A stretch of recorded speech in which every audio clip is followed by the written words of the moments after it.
Like PowerShell, love PowerShell ISE, want to know how to use them in Server 2022? I'm going to show you a neat trick. All that and more coming up now. Hello everybody, my name's Adam Gordon, edutainer here at IT Pro TV, coming at you with another fun, cool, and exciting conversation about how to optimize your Windows Server experience. Remember, you can check out our YouTube channel and subscribe to this, as well as all the other conversations we have in this area and all of the other content we're always putting together and creating for you. If you need more in-depth technical conversations around any of these ideas in Microsoft, Cisco, VMware, and oh so much more, check us out directly over at itpro.tv. We're going to talk about something really cool and exciting, something I get asked about a lot. How do I go back in time and use PowerShell ISE, that graphical editor we all know and love for PowerShell, in Server, in this case specifically in Server 2022? You know, as we've seen the advent and the movement of PowerShell as it's become more mature and the server operating system has moved along with it, we have this great command line capability to automate just about anything, but we've lost touch with that graphical editor that a lot of people really use and feel comfortable with to give them those extra added benefits of working with PowerShell, but not having to rely exclusively on the command line. Well, PowerShell ISE is not gone and forgotten. It's just, well, moved somewhere else, if you will. And you need to know where it is and how to enable it. And I'm going to show you how to do just that right now. Join me here, if you will. We're in Server 2022, looking at our server virtual machine. Now, I've installed a couple of pieces of software that are going to help us to make sure we can do this and do this correctly. We're not going to go through how to install them. We've already done that. I'll tell you what they are and quickly remind you of the fact you should probably download the latest versions and go get them if you want to follow along with me. I've downloaded the latest version of Windows PowerShell, in this case, Microsoft PowerShell version 7.1.5. You can get that from Microsoft's Download Center or from the GitHub repository. Obviously, the version may be a little bit beyond where we are in this conversation by the time you choose to do this. And I've also installed Visual Studio Code, another product from Microsoft that you can download, both of which, by the way, are free. You just have to go out to the Download Center and download both. Again, look for the latest version. Any version of those two programs that is current at the time you choose to do this will work the same way and should allow you to do the same things I'm about to encourage you to do and show you how to do.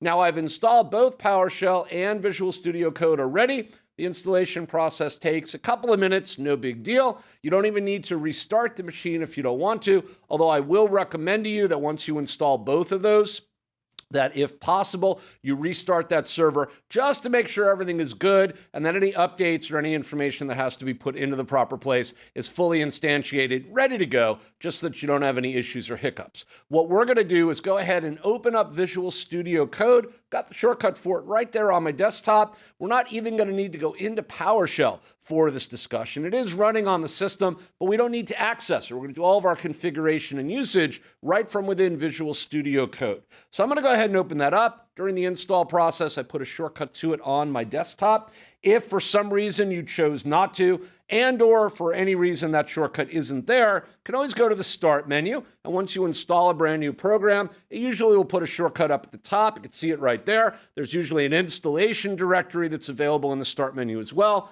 Depending on the number of programs you have on your system, it may be a little further down. You can see it right there, and you can open up the Visual Studio Code program menu, and you can easily click on the link to open the program from there if you need to. All right, so this is a standard install, dark mode, and all that kind of stuff, whatever you choose to do notwithstanding. The only thing that's not standard is the fact that PowerShell seems to be front and center right in the middle of Visual Studio Code, right down there, as a matter of fact, on the right-hand side. As you can see, PowerShell version 7.1.5, ready to go.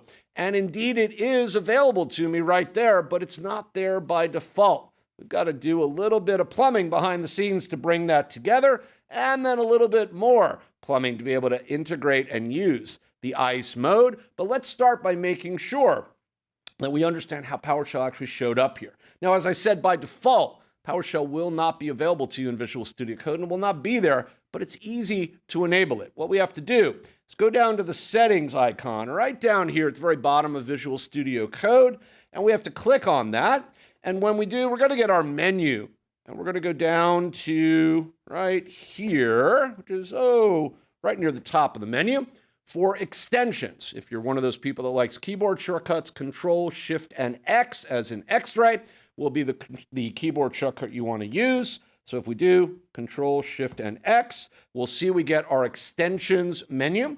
And you'll see that I have one extension installed right here. It is the PowerShell, currently labeled PowerShell Preview from Microsoft. It's just the most up-to-date version of this extension. There's usually two versions. There's the stable build, and then there's the one labeled Preview, which is the more up-to-date one, but is going to have features that may or may not ultimately prove to work exactly as intended. So you make that choice. I've installed the Preview one, just to have the absolute latest set of features available at the time we're doing this little discussion. But what we can do is simply come down here. I'm going to just bring that installed menu up and collapse it. I'm going to open up the recommended menu. You'll see there's nothing there, but what we can do is search. And if I search for PowerShell, or start to search for PowerShell by typing Power without even finishing into the menu selection or search bar, you'll see those two extensions I talked about are at the top. Now you want to be careful here. Notice at the bottom of each of these first two, it says Microsoft. Those are the ones Microsoft itself has created for what we're about to do. Notice there are others for PowerShell, but they come from a different company or different companies, Iron Man software, and who knows whatever else from other companies that may be there, or individuals. All of them serve a purpose, and you certainly should feel comfortable exploring and figuring out what's going to work for you. But specific to the functionality we want to enable, the use of ISE Mode and that editor, but in Visual Studio Code, we need the Microsoft developed extensions. And that's what we're enabling here.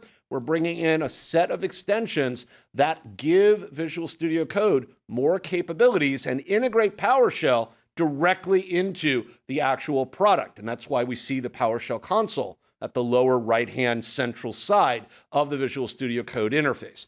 I'm using the PowerShell Preview extension. Again, either one of these will work the same way. To install it, it's very simple. It'll have a little install blue rectangle at the lower right-hand corner. Click on that, follow the instructions and the prompts to install. I've installed the preview, so it no longer says install. Has a little gear there to let me look at settings. Now, there is a little gotcha here. If you happen to install one or the other of these, and you go back and say, oh, I want to use the preview, let me install both. Well, you can only have one running and active at any one time. Microsoft says if you leave both running, get some performance issues. Visual Studio Code does some crazy things. They actually recommend you disable one and only run one. So keep in mind, make a good choice and decide wisely. If this is in production, probably want to go with the stable version, the one above that's got the normal PowerShell logo. If you're okay with this, maybe it's a dev environment, it's a throwaway box, you just want to see how it works, but you're not worried about the stability, then you can go with the newer updated one that's got the new PowerShell 7 logo associated with it. Either way, you're good. Install one of them. I've gone ahead and done that already. And once you have installed those, then what we're going to want to do is very simply the following. We're going to come over here. Let me just get rid of this. And we're going to use a keyboard shortcut to be able to bring up the selector for all the commands that are available to us inside of Visual Studio Code. And we're then going to turn on, essentially enable, the ISE Mode capability. Now, I did a little solution here for you. It's going to make this very easy for you to remember how to get to this, and depending on the background and the environment you're running, give you a couple options to be able to bring up that command line selector. You'll see I can, in step one, either hit the function key F1, I can press Control, Shift, and P, or if you're on the Mac OS running Visual Studio Code, Command, Shift, and P. All or any of those will get you to the same place. So let's just go ahead and take a look real quick.